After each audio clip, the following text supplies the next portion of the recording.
fact, a few months ago I was reading this article online, and I actually don't remember what the article was about.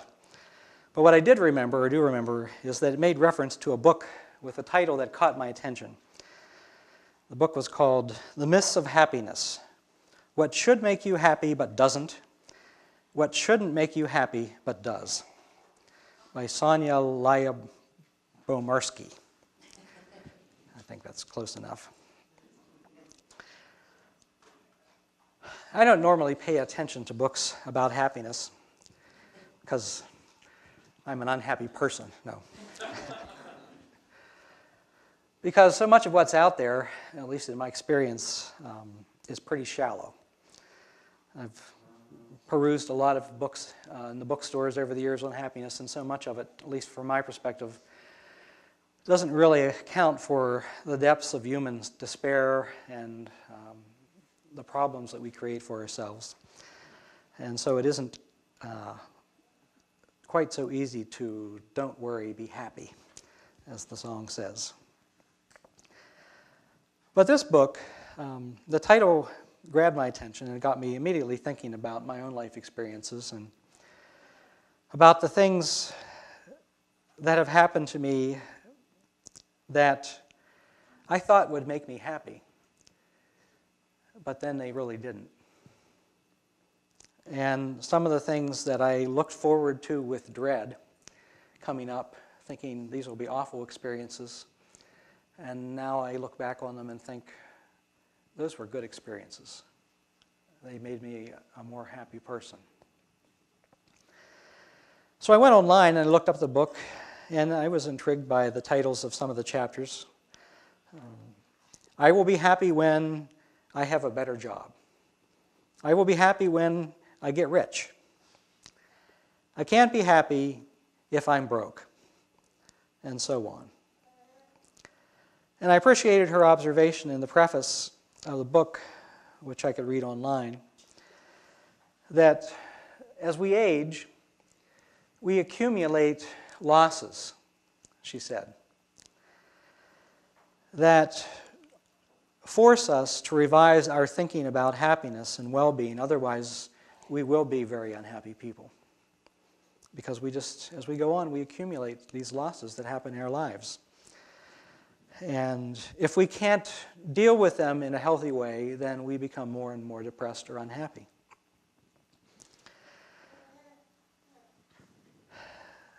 And then also her observation in the preface that the myth of happiness is an incredibly powerful driver in our country, in our economy, and in our personal psychologies. And I thought, there's some good Sunday themes in here. And so that's what I'm going to be talking about over these next few weeks. And next week I'm going to be talking more directly about the message of that book. The things that we think will make us happy but don't, and the things that we think will not make us happy but then turn out to do make us happy.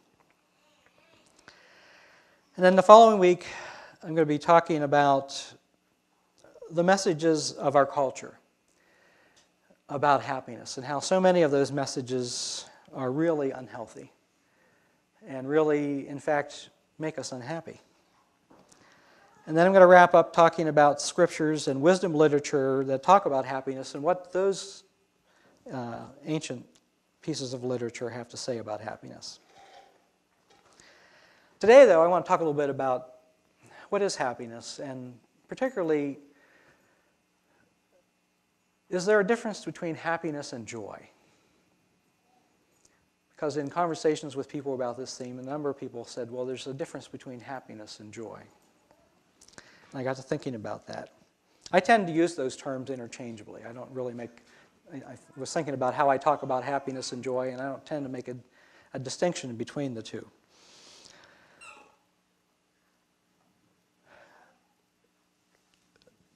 But there is a distinction between joy and happiness that is made in a bunch of literature. And Jan has a reading about joy and happiness, and I'm going to invite her to come up and to make that reading for us, or give us that reading. You're going to need a mic for that. You want to hold the mic, or do you want to? Holding it's fine. Okay. It's not very long.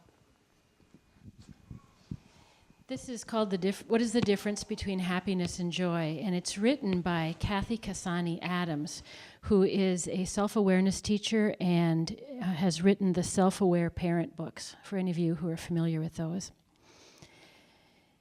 Happiness is a gift from a friend or a kiss from a child. Joy is feeling love for someone and noticing when someone loves us. Happiness is a day when things are going really well. Joy is finding a way to laugh when things get too scary, or smiling at someone on the street even when we are feeling heavy. Happiness is a good beer and a great pizza. Joy is realizing that we have access to food and water all the time. Happiness is feeling the sunshine on a beautiful day like today. Joy is knowing that the sun is always there even when it's cloudy. Happiness is winning an award or getting a raise. Joy is waking up every morning and doing what you love. Happiness comes and goes. Joy comes and goes, but it's always a choice. Happiness is an emotion, and emotions naturally change. Joy is realizing, regardless of how you are feeling, that you are okay and that things are going to be okay. Happiness comes from things working out the way we planned. Joy is knowing that the plan is bigger than our immediate desires. Happiness usually comes from external circumstance. Joy comes from inside, from being grateful and noticing what's working. Happiness is a wish. Joy is a practice. Happiness can be surface. Joy runs deep. Appreciate happiness. Live joy. There is this subtle difference in a lot of the literature, psychological, scripture, poetry, between happiness and joy. And I want to read a couple other reflections on the difference for you. Happiness is like rising bubbles, delightful and inevitably fleeting. Joy is the oxygen, ever present. Happiness is always passing through. It can claim your full attention for the 10 seconds it takes to swallow a sip of incredible coffee, or it can stream through your being for weeks on end. But happiness cannot hold the same space as sadness or anger or the range of so-called negative emotions for very long. This is why it's transitory. Joy is the fiber of your soul. It's the stuff of your essence. And since your soul can never be annihilated, your access to joy never vanishes. Because joy is so foundational to your true being, every other state or emotion can rest on top of joy. It can accommodate everything. This means that it's possible to grieve with your whole heart and still sense your joy. You can feel rage and be aware of joy waiting patiently for you to return. And take deep comfort in that. You can get fired, dumped on, and pulled through the eye of the needle and still feel held by the container of joy, the truth of your existence.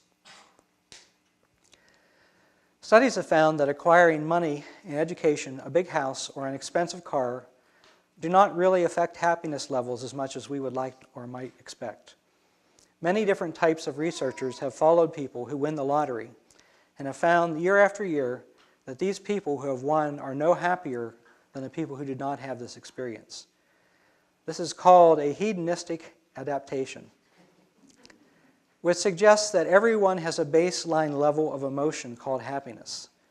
And the effects of happiness are temporary, and then people tend to revert back to their baseline level once they have received something external or materialistic in nature. In contrast, being joyful requires feeling connected with the environment, with people in your life, with nature, with appreciating the arts. It requires an acceptance of life as it is in the present. Sometimes life does not treat us well. Financial devastation, getting sick, a divorce, having a chronic illness, being disabled, a death of a loved one, or just adapting to growing older. These transitions or challenges are all aspects of life, and we will have them in varying degrees until the day we die. Some believe that joy is a conscious commitment to be happy, to have fun for the moment despite life's challenges. It's an internal, lasting emotional phenomenon. During periods of joyfulness, Physiological and biochemical changes take place that give us a sense of well-being, completely altering negative outlooks on life. Joy is an attitude or a belief which soothes us even when in the most sorrowful of situations. Joy comes from within. It is an internal belief. Joy in the biblical context is not an emotion. It is not based on something good happening, but it is an attitude of the heart or spirit. The writers of the Bible, by the way, do tend to make a distinction between joy and happiness, although you always have to remember when you are reading the Bible that you are reading a translation from the original language, and sometimes it's a translation of a translation of a translation. And so you're reading the translator's attempt to capture the meaning of a Hebrew word or a Greek word and turn it into our language, and it's not always clear. And I'm going to give you a couple examples of that. In Genesis 30, 1 through 13, the writer of Genesis, at least this part of Genesis, tells the story of two sisters, Rachel and Leah, and their rivalry over their husband Jacob. Each woman tries to have more male children in order to please him, even using their handmaidens to conceive more offspring. Leah's handmaiden, Zilpah, bears Jacob a second son, and verse 13 says, "Then Leah said, 'Happy I am, for women have called me happy.' So she named him Asher." Now, what's not apparent in that translation is that in Hebrew, this is all play on words. The word happy comes from the Hebrew root word Asher and means to sit right or to be blessed. And so what it actually says is, "Asher am I, for women have called me Asher, so he shall be named Asher." And then there's this one from Deuteronomy. "Take heed, men. When a man takes a new wife, he shall not go out with the army, nor be charged with any duty. He shall be free at home 1 year, and shall give happiness to his wife, whom he has taken." For 1 year. You got to give 1 year of happiness. The Greek word for joy is chara, and it means to be exceedingly glad. And so James 1 says, "Consider it all joy, my brothers and sisters, when you encounter various trials." But maybe the best example of the difficulties with translation comes from what we know as the Beatitudes, which appear both in Matthew and Luke. Blessed are the poor, or blessed are the poor in spirit. The Greek word for blessed is makarios, which means typically in the Greek happy. So happy are the poor in spirit. And most of the English translations do not go with happy because they feel that the English word for happy that we use, the way we use it, doesn't quite capture the meaning that Jesus is remembered to have said or meant. But when it was translated into the Latin, which it was shortly after it was written in Greek, the Latin word for happy is beatitudo, the Beatitudes. That's the anglicized words. And so the Latin word for happy is beatitudes. So you can see when somebody says that there's a difference between joy and happiness in the Scriptures, it's kind of difficult to tell because of the way the words are translated. Ultimately, I think that the language we use, happiness or joy, is not near as important as the distinction that is made about where does our happiness come from? Or where does our joy come from? How much of it is outer directed, and how much of it flows from within? I like what one writer said about the problem with depending on what is going on around us to make us happy. If you need the environment around you to be pleasing in order to be happy, then you better roll up your sleeves and get to work. It's going to be a long, hard slog, for there are 6 billion fellow humans who are probably wanting something different than you. If you can just release the impulse to change the conditions and people around you, and instead work to change the conditions within you, you will find that inevitably the environment will change around you to match your desires. Joy is, in essence, a form of trained happiness. And that's the distinction I think that's important. It takes practice to be joyful. It's easy to be happy or unhappy.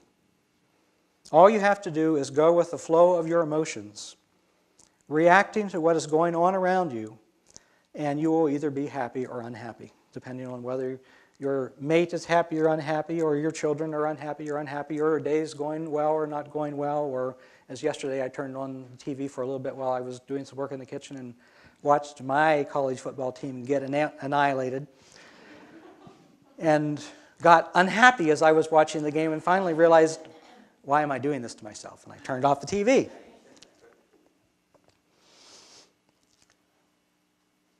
And, thinking about that, although I say joy takes practice, the truth of the matter is that we actually practice being unhappy a lot. We just think about the amount of time we spend worrying about things and reacting to what's going on around us and just practicing that over and over and over again. And what really takes more practice is becoming self-aware of that. And doing what the Buddhists tell us we need to be doing, which is really watching that mind and how it is going, and the way it goes monkey mind so often, and we just have these constant thoughts going on our mind, and so often those thoughts are negative. To be joyful, you have to be self-aware. You have to become aware of what's happening in your mind. And then you have to intentionally decide that you're going to practice something different. And that's where the spiritual disciplines like meditation and prayer come in. Because when you meditate or prayer, you intentionally create this space within yourself where you work in the meditation or the prayer at being connected to something that is bigger than you. To being connected with God, or to being connected with the love that is out there in the universe. And in that meditation, in that prayer, you remember, in fact, that I am connected. And I am loved. And you practice letting that love flow in and through you. And what happens when you practice that is that the more connected you become, the deeper the well of resources within you grows. So that when the inevitable bad things happen, and they will happen,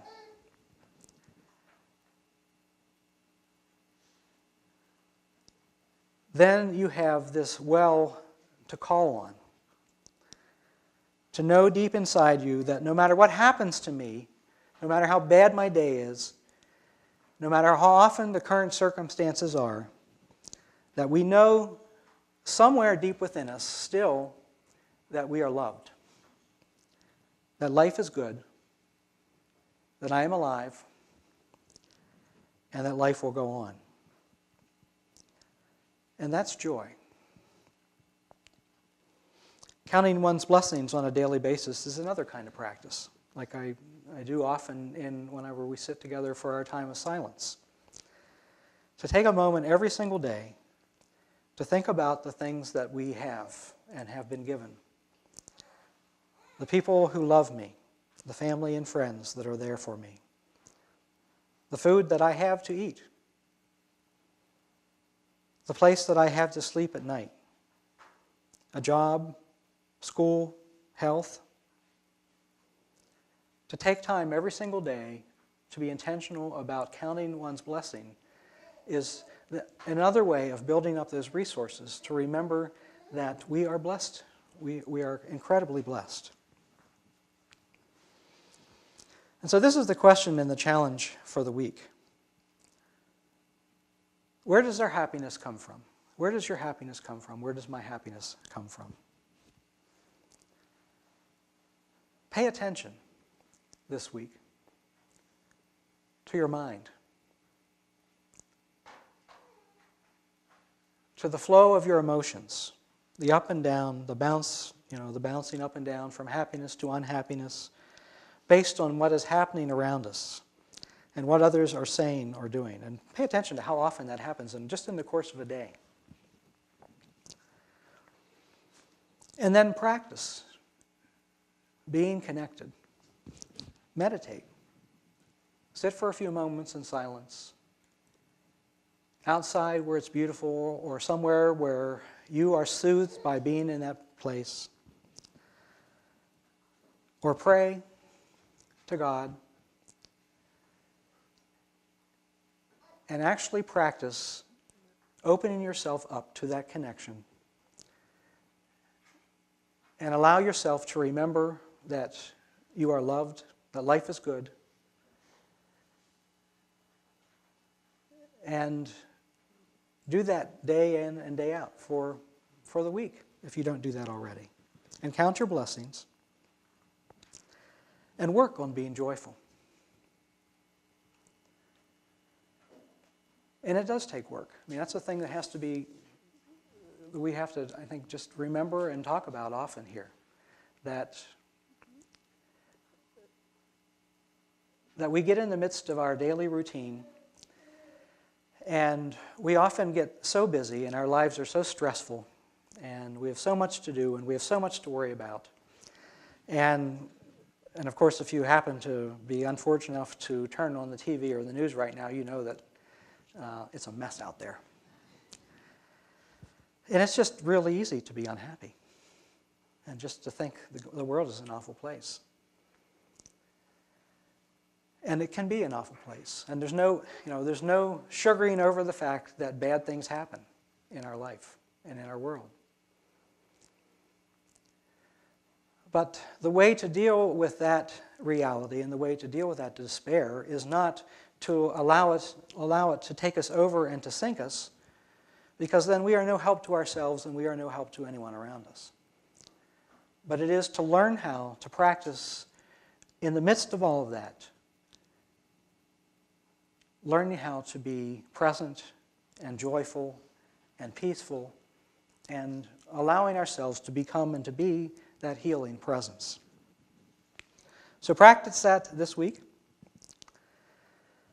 And next week we'll think a little bit more about those things that come up in our lives and the way we view them in terms of whether they will make us happy or whether we think that they're going to ruin our lives, and how so often it's just the opposite. Thank you for listening.